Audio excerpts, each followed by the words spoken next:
Hello, hello, it's Charmaine Hammond. We're here today on our webinar for the discussion around healing the workplace culture. I'm super excited for a couple of reasons. Number one is I get to be on this webinar with the amazing Kara. Hi, Kara. Hello. Really good to be with you today, and I'll introduce our guest in a couple of moments. Just so you all know, there is a chat box that you can type your questions or comments on. It's on the right-hand side of your screen. You'll see me looking over there from time to time because I want to see what kind of conversation is going on over there. Plus, we want to be able to answer your questions. So if you've got questions, and also comments. What we have found from these webinars is there is so much learning that goes on when our guests start to share ideas and strategies and tips and tools in the chat box with each other. So I'll keep going over there and checking on the conversation. Any questions that you've got, put them in there. I'll make sure that Kara and I can respond to those. And for those of you who haven't met me before, I'm Charmaine Hammond. I'm a professional speaker and author that works with companies to help them build inspired and resilient teams. And I've been doing this for a long time. Been professionally speaking for about 20 years. I opened my business almost 21 years ago now, and love what I do. So a little bit of background on me. Some of you may not know that I spent the first many years of my career in jail. Now I have to immediately jump in and say, on the outside of the bars, I was a correctional officer in Ontario where we lived. And that, I believe, was the career that got me excited about learning about workplace culture, resolving conflict, and building healthy, respectful teams at work. And the system that I worked in was lacking in some of those areas. We didn't resolve conflict very well amongst the staff group. We did with the inmates, but not necessarily within our own teams. And the resilience level, quite frankly, in that organization was incredibly low, and people were tired and burned out. And that was probably part of what prompted me to leave. I later went back to school, just like Kara. I got a master's degree in conflict analysis and management through Royal Roads and opened up a dispute resolution company and was a corporate mediator for 10 years, resolving some of the toughest and ugliest conflicts in Canada. Fabulous learning experience around how important resilience is and how important it is to help people in workplaces heal from whatever is going on. So that's part of why we brought today's conversation to a webinar. Let me introduce Kara, who is the founder of the People for People conference in Edmonton. We're going to be talking about that a little bit later, but you may just want to mark 26th and 27th of September right now in your calendar. This is their 7th year hosting the People for People conference, and she brings in internationally renowned speakers to present every single year.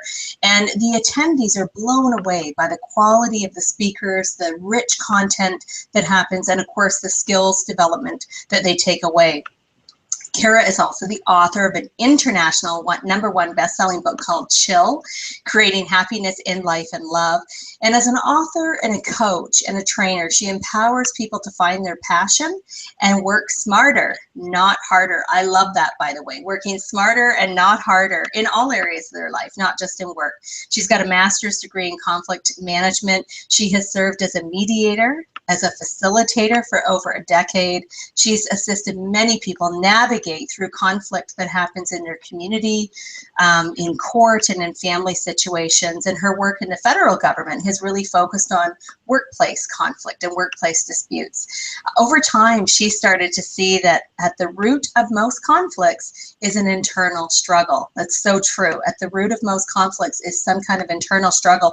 And through her private coaching that she does, and the work as a conflict management expert, she helps people find peace and happiness within. And of course, this greatly reduces future conflicts from occurring. So welcome to the conversation, Kara. Thank you so much. It's such a privilege to be here. Thank you, Charmaine.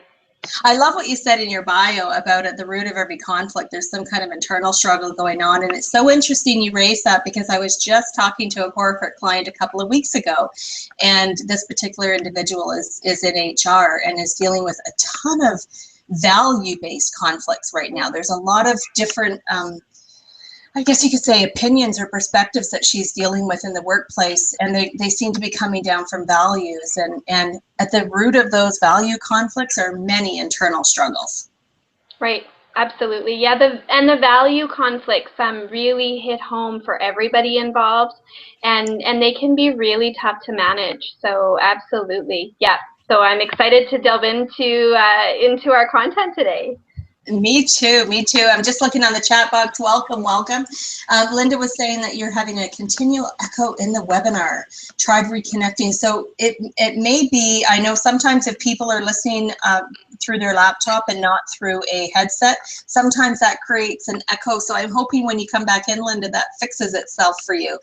Certainly we'll have this being recorded as well, because we know you're going to all want to listen to it again, and feel free to share it in your team. So Linda, I'm hoping that gets sorted for you. I see Evan and Allie are saying theirs is good. Welcome, welcome. So I'd love for you all to put in the chat box where you're listening from today. I know Kara's in Edmonton today, where sun is shining. I'm in Vancouver. Sun is not shining. What a surprise, it's almost raining. And I'd also love to hear from you. Oh, perfect, Linda is working. You're on the headset, yay. What I'd love to hear from all of you are, what are some of the struggles that you are seeing in your workplace, in your role, where people need healing? What are some of the things that people are dealing with? Please write that in the chat box. We've got Carrie, hi Carrie from Calgary, and we have got Edmonton, Provost, Edmonton, Calgary, Westlock, beautiful. So Kara, as we get started, we're waiting for the chat box to catch up here. Some of the challenges I'm seeing in the workplace right now that I'm hearing from leaders, business owners, HR professionals, safety consultants, is that conflict, the current economy in Canada, the downturn in the economy, conflict, old issues. Sometimes really old issues where people no longer even work at the workplace, where those old issues and residue are continuing to wreak havoc in the workplace, and also change. Those were four that seem to crop up all the time when I'm talking to corporate clients. Are those some of the ones that you hear as well, that are issues that are impacting workplaces? Yeah, for sure. And I think that that financial pressure that you were talking about, Charmaine, it creates pressure at home for people, and then we bring it to work, and that amplifies some of the issues that are occurring.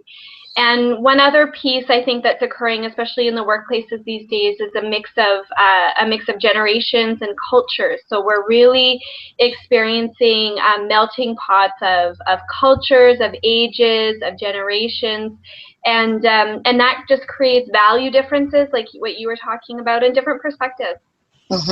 Yes, I'm glad you brought that up, because I certainly see that as well. Beverly's saying that there's so much stress and there's an overload of work for people. Couldn't agree with you more, Beverly. Jeanette, sorry, is saying there's a lot of downsizing going on with workers, and workers are having to do more with less support.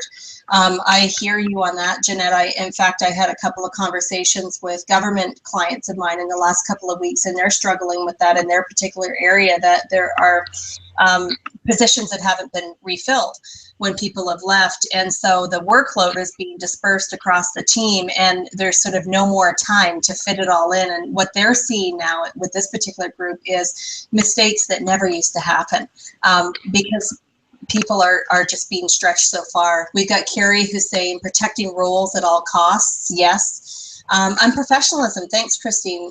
Christine says unprofessionalism. There's too much familiarity between staff outside of work and in work. And Linda says there's overload of work, tight deadlines, leadership which is not collaborative and doesn't invite input. These are all things. Thank you, folks, for putting those. You know, it's interesting when you bring up the word collaboration, Linda. That's one of the solutions, actually, when I start looking at what needs to happen in the workplace to help people heal and to create a culture that is engaged and inspired. Part of what we have to do is teach people how to collaborate effectively. And one of the learnings that I had when I first started mediating in the corporate world, this is many years ago when I had my mediation practice, I remember doing one process. It was the biggest mediation I ever did, Kara. It was 65 people. Wow.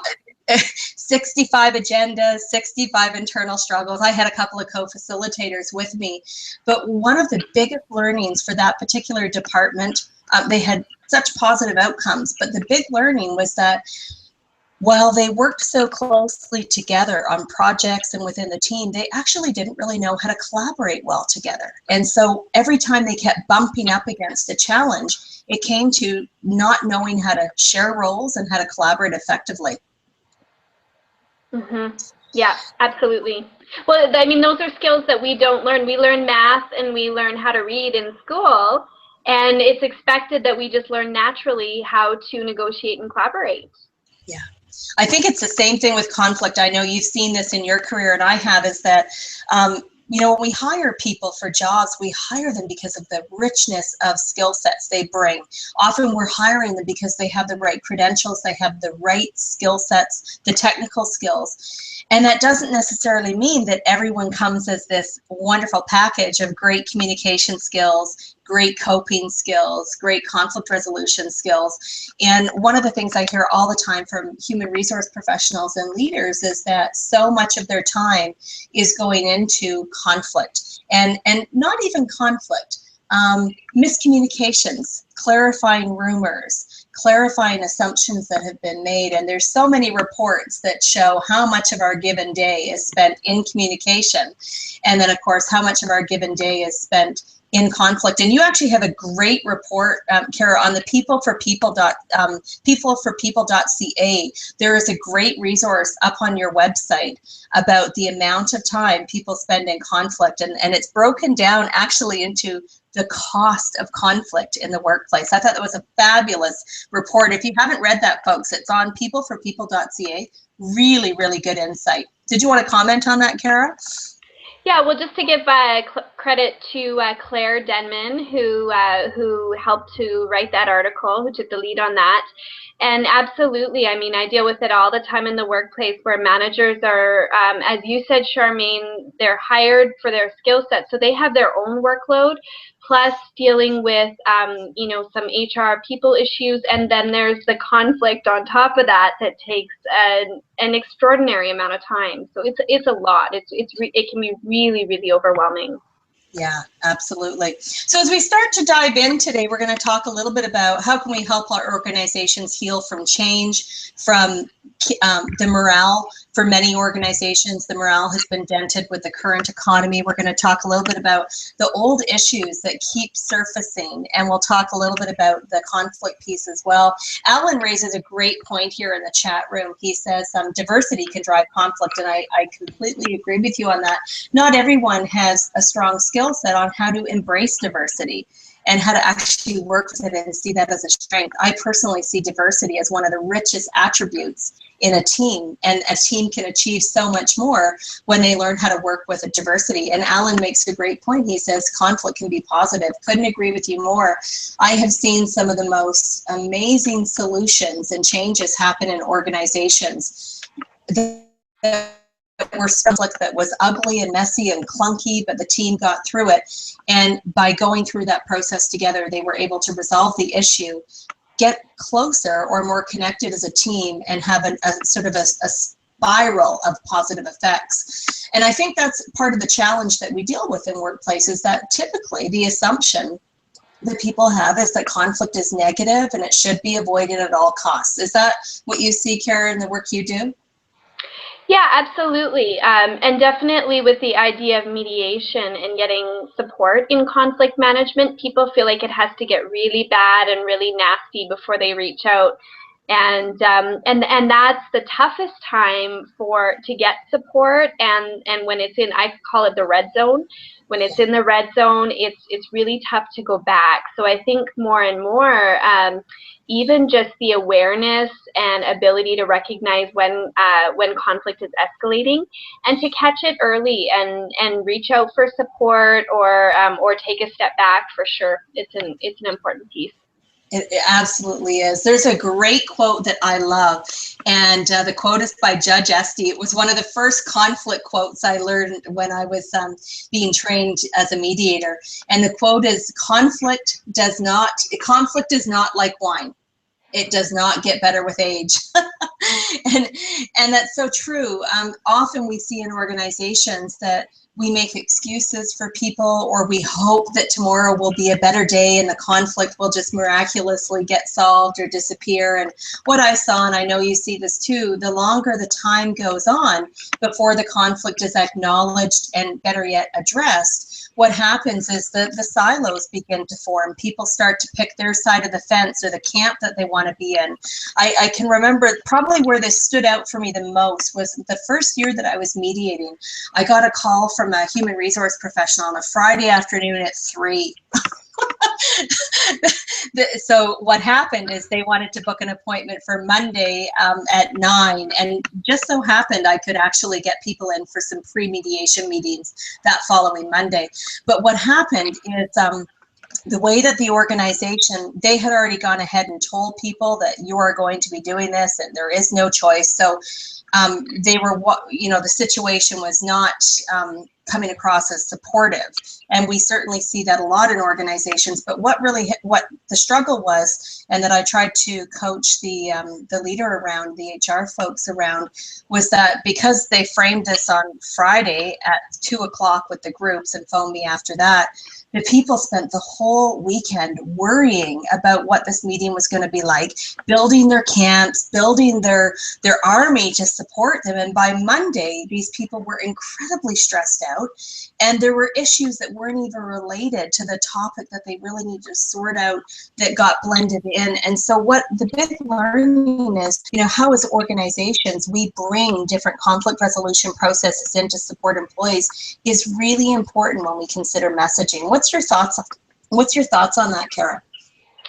Yeah, absolutely. That I think addressing issues head on is definitely important, and really getting present excuse me, within a team to the issue. So as you said, if you have an agenda that doesn't reflect people's real concerns, that reduces the trust level.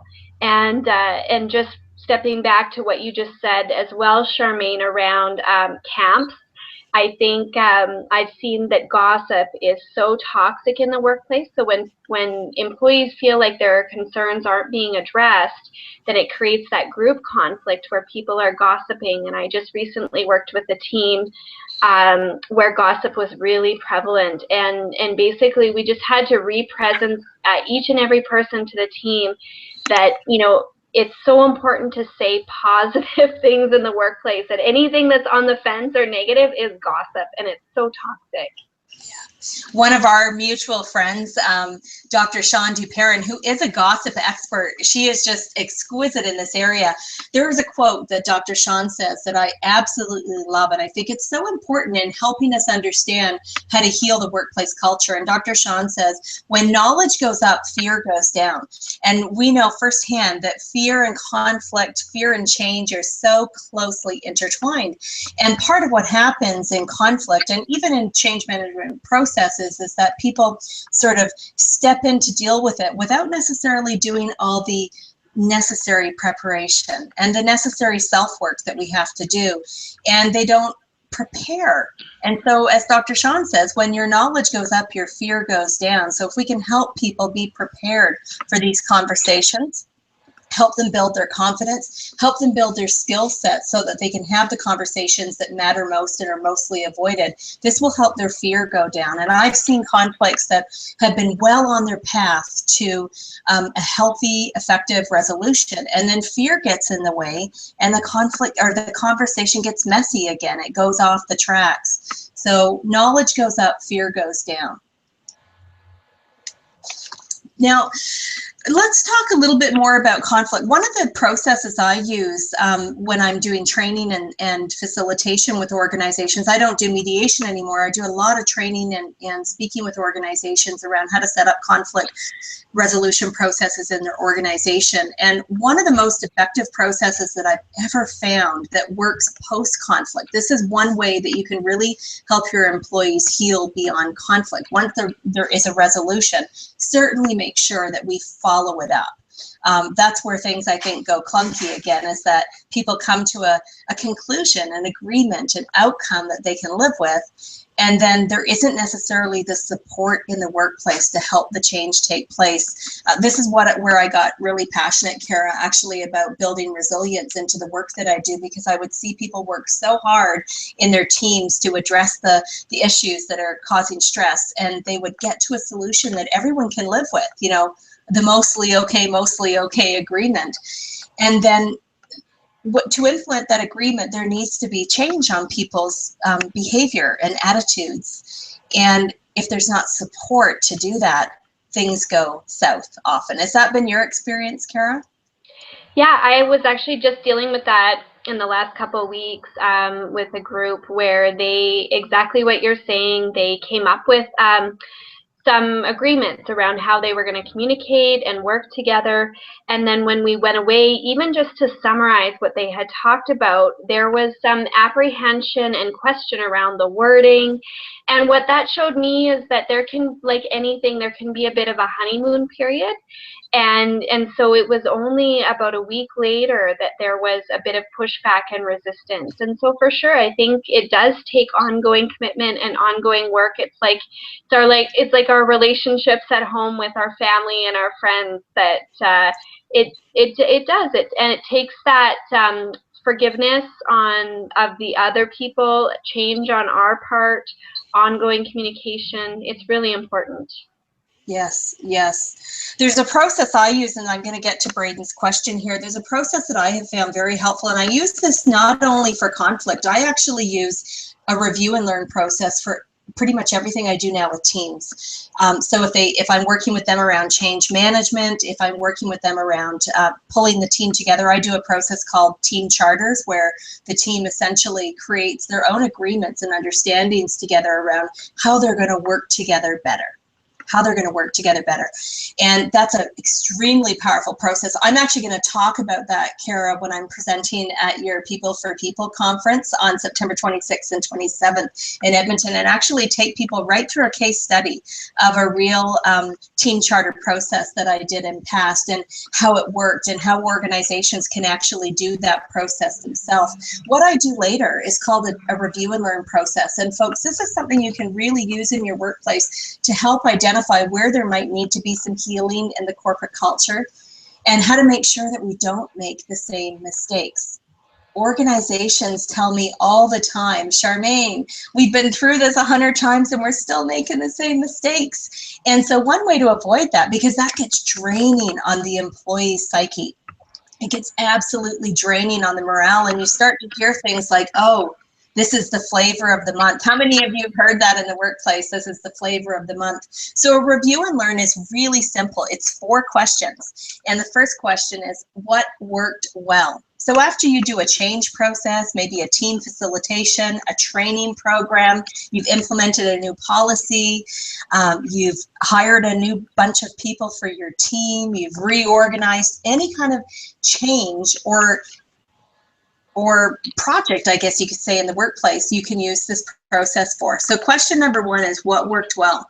And we start with that because usually our inclination is to look at who dropped the ball, what went wrong, what was the problem. So what worked well? Second question is, what was a challenge?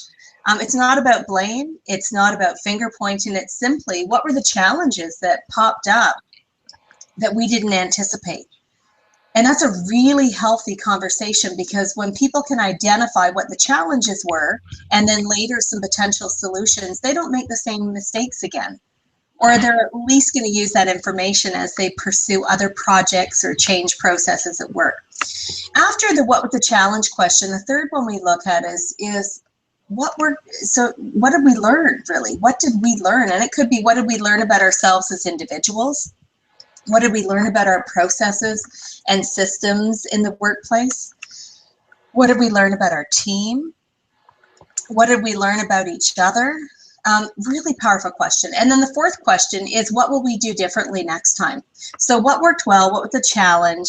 What did we learn? And what will we do differently next time? This can be so useful in helping you heal your corporate culture and identify where there's opportunity to continue building with your group.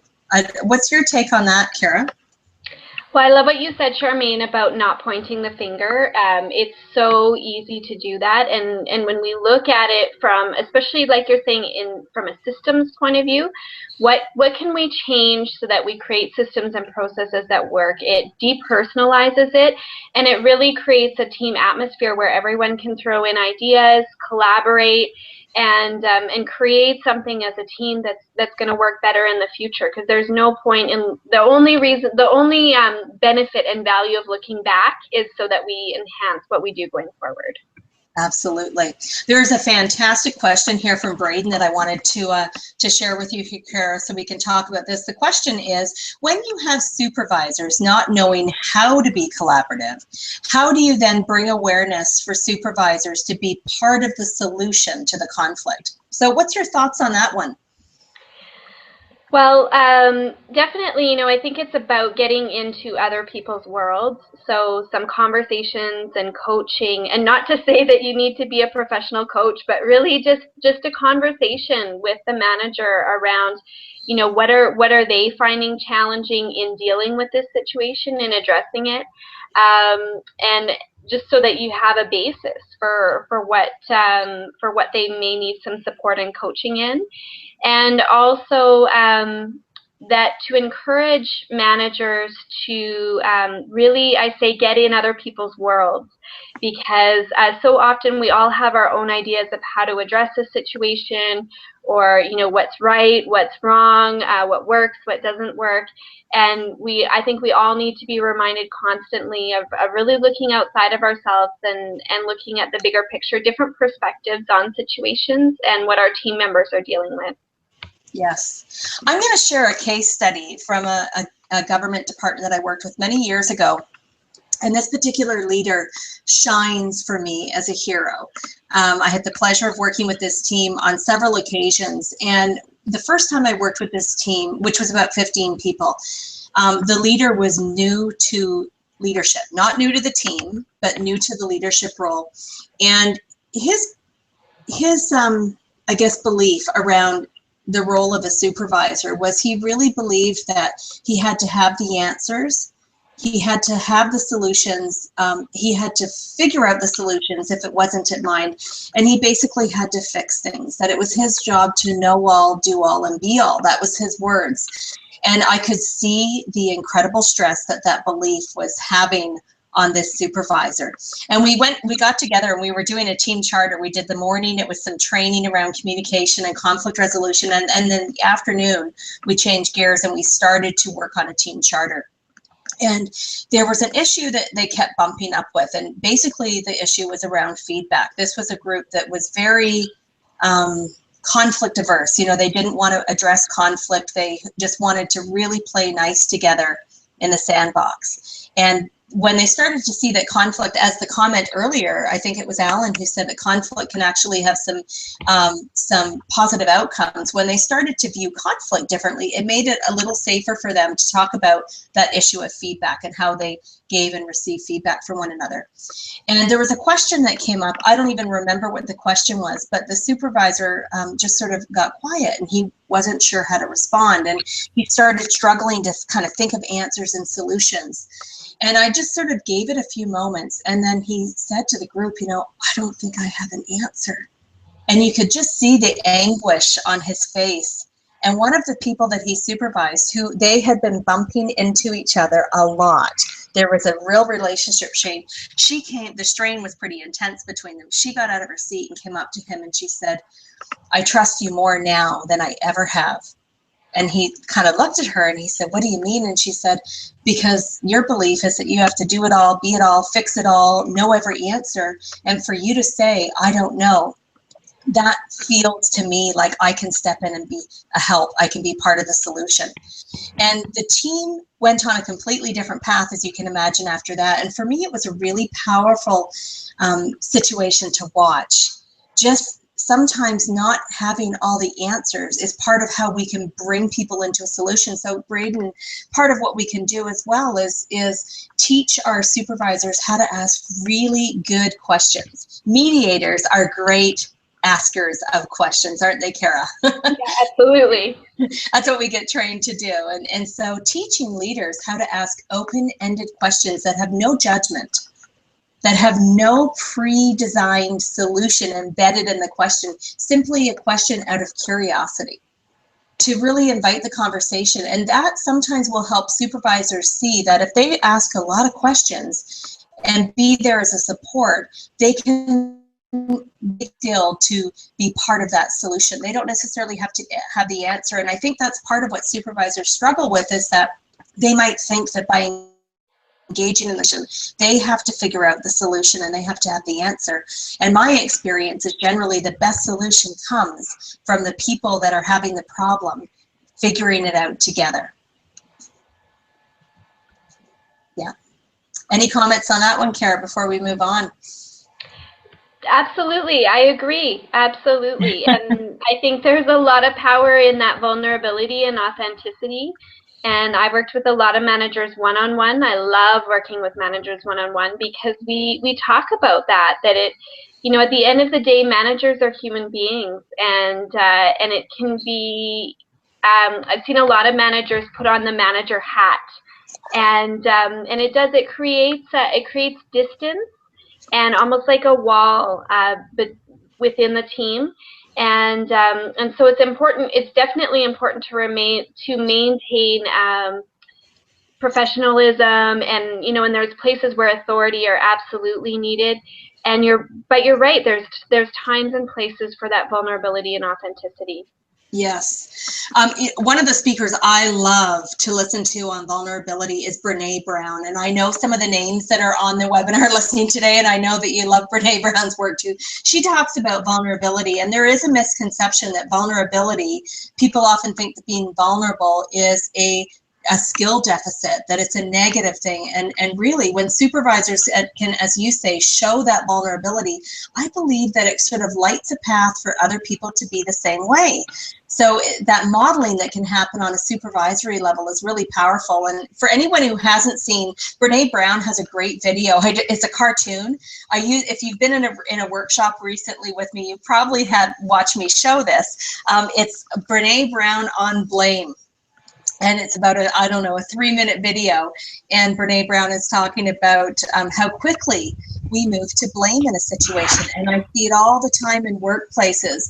And this is one of the things that gets in the way of healing, is that as soon as people start to feel blamed, the walls are up, the resistance is at a high level, and the collaboration that you were talking about earlier, Braden, it really starts to break down. So teaching supervisors how to be appropriately vulnerable can really help them be more engaged in the communication and resolution process. Kara, you have an amazing speaker at the People for People conference, someone I completely respect, who works in the area of trust. Who is your speaker that's going to be doing that? I'm going to let you spill the beans on that. Yeah, you bet. So Robert Porter Lynch is coming in from the States, and he's written a number of books, a number of articles. He teaches at a university in the States, and so he was actually specifically requested by some of our repeat attendees. So every year, actually, our speakers emerge organically, lots of times, again, because of who our participants have requested. So Robert Porter Lynch had been to Edmonton. He talked about trust building, and he has a new spin on win-win negotiation. So he's going to be talking about what's missing in win-win negotiation and trust building, which is really interesting because, over the last, I would say 10, 20 years, there's been a lot of work focused on win-win negotiation, interest, and collaborative processes. And so he has some new, fresh thoughts on what really works in negotiations. So there's a bunch of us that are really, really looking forward to him coming. Me too. I can't wait. That's going to be a fantastic conversation. I'm just going to do a check-in too. I just got a text from someone who's saying they're having, they can't hear any noise. Can you, I'm assuming that everyone else is hearing volume, that you can hear Kara and I, because we're getting questions on the chat box. But can you just do a check-in for us, for those of you that are on the web platform? Say, I can hear you loud and clear, something like that, so we know you can hear us. Thank you. And well, we're waiting for people to let them know they can hear us. Great comment from Alan here. I just want to read out to you, Kara. It says, traditional command and control organizations encourage managers to believe that they must have the solutions. I've seen that too. I totally get what you're saying, Alan. And so they must talk, so they, oh, it's moving so fast here. So they must talk collaboration, yet don't manifest it. Do you know of organizations that really embody true collaboration well? I've actually been blessed to work with a lot of these organizations. Yeah, we're getting everyone saying they can hear. Still a little bit of an echo, Linda says, but can hear us. So that's good, you can hear us. Yeah, I do actually know of some organizations. I'm going to give you an example. Alan, one of the favorite projects that I worked on was in a rural community, and they were going into negotiations for their collective agreements, and it was bargaining time, which you all know is very stressful, and they wanted to do something different. And they brought together the negotiating team. This was municipal government. They brought together the negotiating team, and we did some training with them. I did some training with the team together around true collaboration. What does true collaboration look like? And how can this team come together to negotiate in a truly collaborative way? And they continue to do that. I think that was 7 years ago.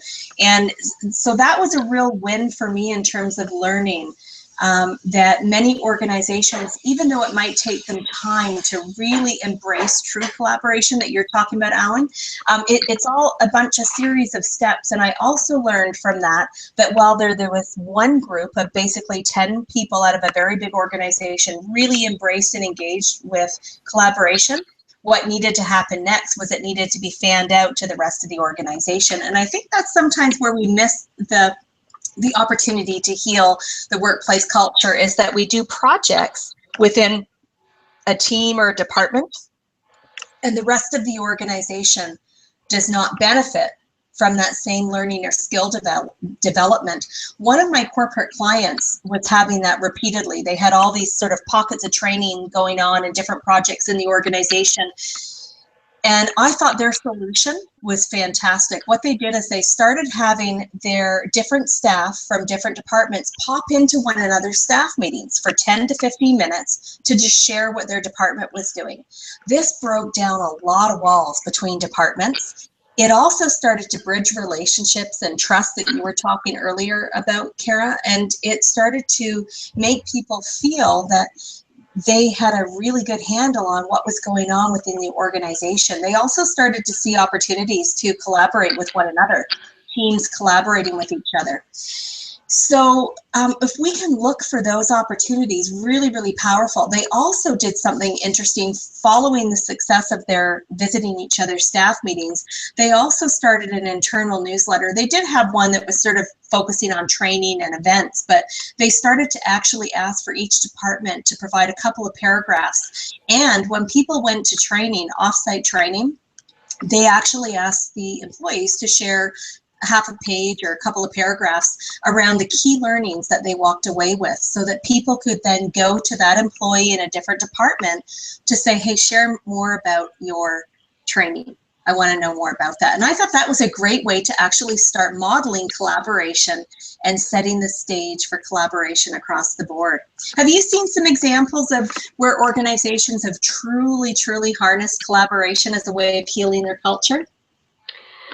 Yeah, it's a great question. I worked with the RCMP for a number of years, so that's a true command and control organization, and an organization that has a history of culture that carries forward. So I would say one thing that really worked, just actually on an individual basis for myself working in that organization and colleagues that I saw navigating through the systems and the culture, is really focusing on what can I do, because when there's when there's a strong organizational culture and systems that that don't always foster that collaboration, I think it's important to create pockets of support, working relationships, conversations, initiating meetings like you talked about, Charmaine. I think that's really great, and I love that idea of department communication. So that's one thing that I currently work with Health Canada, and that's one thing that they do really, really well is there's newsletters, there's cultural days, so even just some informal, you know, celebrating Canada Day or celebrating a cultural day, you know, potluck lunches, even those types of events can bring people together and highlight that at the end of the day, we're human beings at work, and that's the way we connect.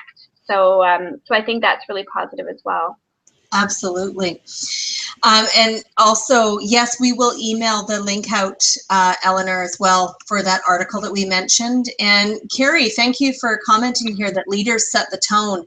What do you do if bullying is a serious problem? Sorry, a serious problem in the workplace. We are seeing that a lot in workplaces. It's not a new issue. It's been around for a long time.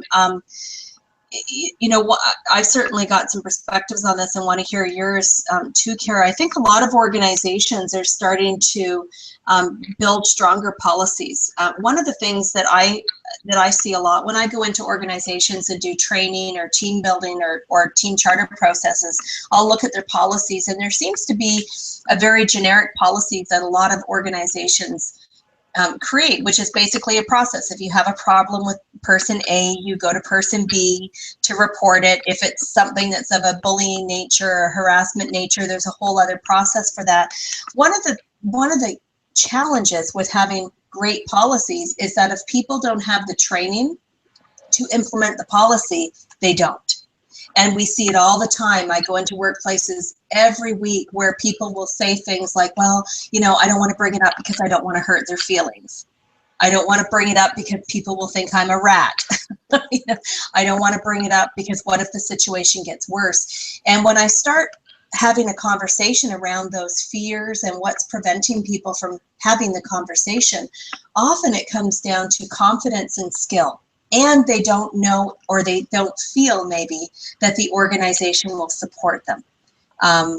So one of the things we have to make sure when we're dealing with bullying behaviors in the workplace is make sure that people have the skills to give feedback respectfully, appropriate, and clearly, where they have the ability to hear feedback, where they can receive feedback, but that also people know how to put a policy into action. Because that's where sometimes organizations miss the boat, as they provide the training around the policy, but not what the policy looks like in action. And when people can really understand that and see what supports are there, it can assist them in using the policies to their support and appropriately dealing with the situation. One of the other key pieces that I want to add, Carrie, because we do see a lot of workplaces where this is an issue, it's a reality, and it's really getting in the way of resilience and healthy relationships at work. Many years ago, I had a great contract with AMSA, which is the Alberta Municipal Health and Safety Association, and I worked for about 7 years providing a workplace violence prevention training program that I had created in partnership with Red Deer College. And I basically went across the province to many, many municipalities. That was the target audience for this particular course. And what we found too is that people need education. So part of that workshop that we were delivering was helping people identify the difference between a conflict and bullying behaviors and harassment, or just not feeling good about something at work, because sometimes we confuse, is it a conflict or is it bullying? What's your take on that, Kara? Yeah, I mean, that's a classic challenge for sure in the workplace. I agree with you, Charmaine. What I've seen over the years, especially in cases where there was alleged harassment, is that it started out with a comment or a behavior or something that another person found uncomfortable. And a lot of times I've seen time after time, the person who was saying something or doing something had no idea of the level of impact on that person, of that other person. So for sure, I think it starts out with that commitment and confidence and ability of employees at all levels to give each other feedback and to say things right away, to really talk about them. I think at the management level, more and more there is training out there. There's great books out there. There's great training out there. And I also think reaching out for support. There are consultants. There are different people who are coming into workplaces to support managers and employees with these issues, because they can be really tough, especially when they get to that escalated level that, sometimes that you and I end up dealing with. Absolutely. I think the conversation too that is going to be happening at the People for People conference on September 26th and 27th with Robert around building trust, that's such an essential part of dealing with these situations. So I'm going to actually get you for a few minutes, Kara, to talk about the event that's coming up and some of the speakers. And then we're going to come after that. We're going to talk a little bit more about how do we heal from change and old issues. So tell us about People for People 2016 conference. Yes, thank you. So as you said, Charmaine, it's our 7th year, and this conference started out really with some professionals in the Edmonton community saying, hey, look, we travel to Toronto, to Vancouver, to the States for professional development, and why not bring it here? So we're always every year bringing in world-class speakers, and so this year, of course, we have Charmaine, and we also have Tad Hargrave, Dennis Cuckoo, Deborah Poneman, and Robert Porter Lynch, of course. It's just an absolutely outstanding lineup. It's 2 days, and it's all around communication, leadership, change management, all of the issues that we're talking about. And I think it's really critical because we have a high-level audience that have undergraduate degrees, graduate degrees, and we've gone through our training, and then we go out there into the real world and we experience these challenges and these real life issues. And so it's so important to continue enhancing our knowledge, enhancing our skills. And that's what People for People is all about. One of our participants says in our testimonials that she feels like it's like a master's level lecture and discussion, and it really is because of the caliber of speakers and the caliber of attendees that we have. The information and the discussions is just, it's really, really valuable. So of course I recommend it. Well, I know some of the speakers that are going to be there, and it is going to be a fantastic 2 days in terms of really getting rich content that people can take back into their workplace. And I love the fact that you structured the conference so that the speakers are speaking for a few hours, Kara. This is really powerful because they can really dive deep into the conversations. And I know specifically for the topics I'll be speaking on around healing the corporate culture, we're going to dive really deep into those issues around bullying in the workplace, around conflict and the resolution, the healthy resolution of conflict, but also around how do we build a resilient organization, one that will bounce forward, not back. I created my own definition of resilience, just so you all know. The definition is usually bouncing back after crisis, conflict, change, adversity. And I'll tell you, I remember the clear day that I thought this needs to have a new definition. I had one of the most difficult conflict resolution processes I ever facilitated in my life. And this group of employees and their leader were so committed to getting back on track together that they worked through some of the toughest conversations that I've ever witnessed and have come out so strong. So back to Alan's comment where conflict can have a positive, this is my classic example. Their relationships were not only improved, they actually had tremendous healing that went on, but it completely shifted what they did as a small group of people in conflict actually shifted the whole organizational culture, because the work they did together started to permeate the other teams. And that's when I started to think that resilience is not about bouncing back, because that just puts us back where we were. And this group clearly said, we never want to come back to this place, Charmaine, ever. We never want our team to be here again. And so that's when I left thinking, you know, this is what resilience is. They just gave me a new definition of resilience. It's bouncing forward, leaning into the tough challenges, taking a step, putting into some action, making a commitment, and bouncing forward. That's about resilience. So we're going to talk about that. Braden, great question I see on the chat box. Can you provide an example of what you mean by what a policy looks like in action? Love that question. Thank you. One example can be a team that I was working with recently. They had policies that had been around forever. In fact, one of the staff members says the policies were as old as the dinosaurs. So I don't think they'd ever been updated, but they had all these great policies. The one that they were dealing with me had to do with, it said something to the effect of, we treat each other with respect and dignity and work to maintain the integrity of the team. That was sort of their policy, and there was no explanation around how do we do that? What does that look like? And when we started having the conversation of respect, and you're probably going to laugh at this, Kara, because you see this all the time. As soon as I said, what is respect? All different answers around the table, which was part of why they were having a hard time making this policy work, is that it wasn't defined and nobody sort of knew what was expected by their colleagues around respect. So we had a great conversation about what respect meant. And then the team actually created their own charter around that policy. They basically said something to the effect of, with respect to policy number 123, I'm just making up that number, here's what respect means to our team, and here's the commitment that we're going to demonstrate to each other around how respect will be carried out in our particular team. In essence, a policy in action.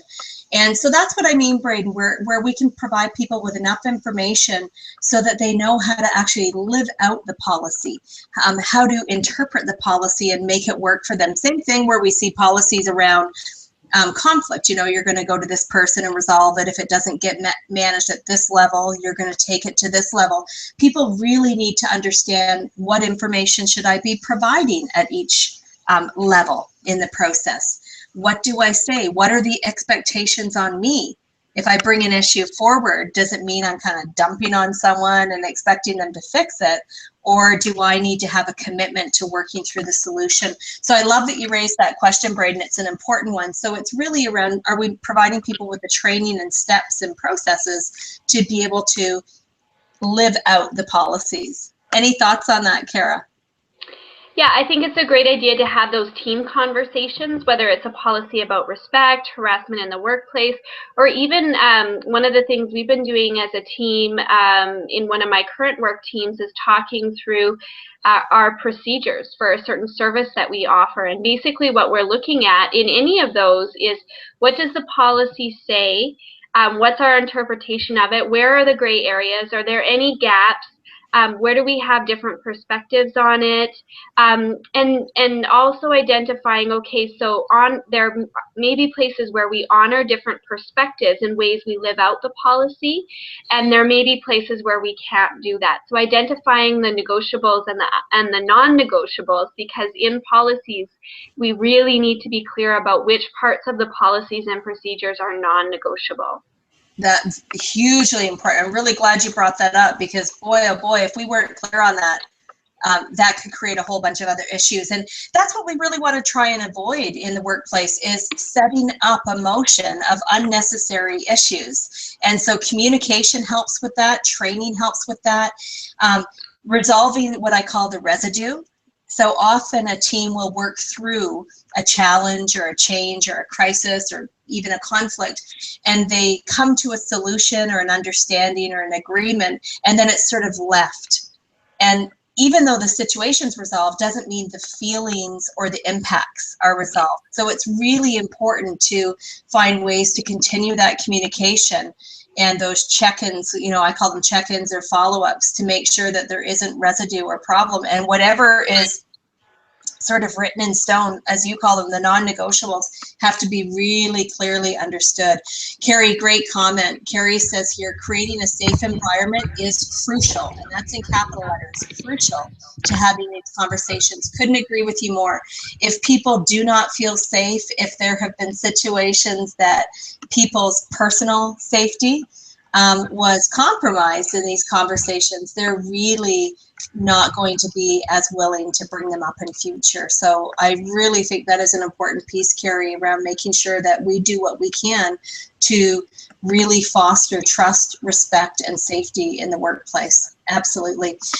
There's a couple of comments here. People are trying to get onto the peopleforpeople.ca website, and they're somehow being blocked. They're being blocked. So I'm not sure if it's people's firewalls at work, which might be, although someone tried from another platform. So we will make sure, if I have to screenshot those pages for you all and send them to you as a PDF with the attachment with the replay, I will do that for you. We'll make sure you get that access. Peopleforpeople.ca was the website, and Kara and I will check into that afterwards and make sure that people can get on there. Kara, any final tips for people as we close our conversation for today? And this is just really the beginning of many conversations that'll be happening this month on this topic. Any final thoughts on healing the workplace culture? Well, I think, it all comes back to communication. Communication is key. It does take commitment. It takes ongoing training, ongoing personal and professional growth. And that happens as individuals, as teams, as managers, and it's an ongoing process. None of us are perfect, and communication is ever evolving, and we're dealing with human dynamics. So, so just to continue the commitment, and also just, I think it can be easy for all of us to be hard on ourselves in the workplace around not being enough, not doing enough, and it's really important to focus on our successes around communication, leadership, and just as you said, Charmaine, today, what's working well, and I always say, look at what's working well and do more of that. Totally. I love that strategy. It's just like we teach in change management. We often say in a team, here's all the things that are going to be changing. And I remember when I was many lifetimes ago, I used to mediate in divorce situations. And I used to work with the parents to say, instead of telling the kids everything that is changing, how about we also share everything that's going to stay the same? And that's sort of like what you're saying, Kara, really important, as we build that trust that Carrie was talking about, that safety in the organization, is to let people know what's staying the same as well, and to capitalize on the strengths, to celebrate the wins. And I think that's really important. Lots of organizations right now are struggling with morale and struggling with doing more with less. And let's celebrate those wins and spread some good gossip, as Dr. Sean would say, across the organization, because that also spreads really, really quickly. And people get excited and inspired about hearing about other people's wins and good news. So make sure that we're sharing that. That can go a long way in healing the corporate culture. And I hope that all of you will be joining us on September 26th and 27th in Edmonton. It's going to be a fantastic 2 days. Kara, big shout out to you and your organizing committee for bringing together an incredible lineup of speakers and rich knowledge. I know I'm going to walk away so much more full of valuable information that I can use in my personal life and in my work life. So thank you for that, Kara. Thank you. So September 26th and 7th, Edmonton, peopleforpeople.ca is the website. And as all of you leave here today, let's go spread some good gossip. Let's go spread some good news. Let's take one thing we learned today, or that we already knew, and do more of it to help heal our workplace culture. I'm Charmaine Hammond, and Kara Derringer. Thank you very, very much.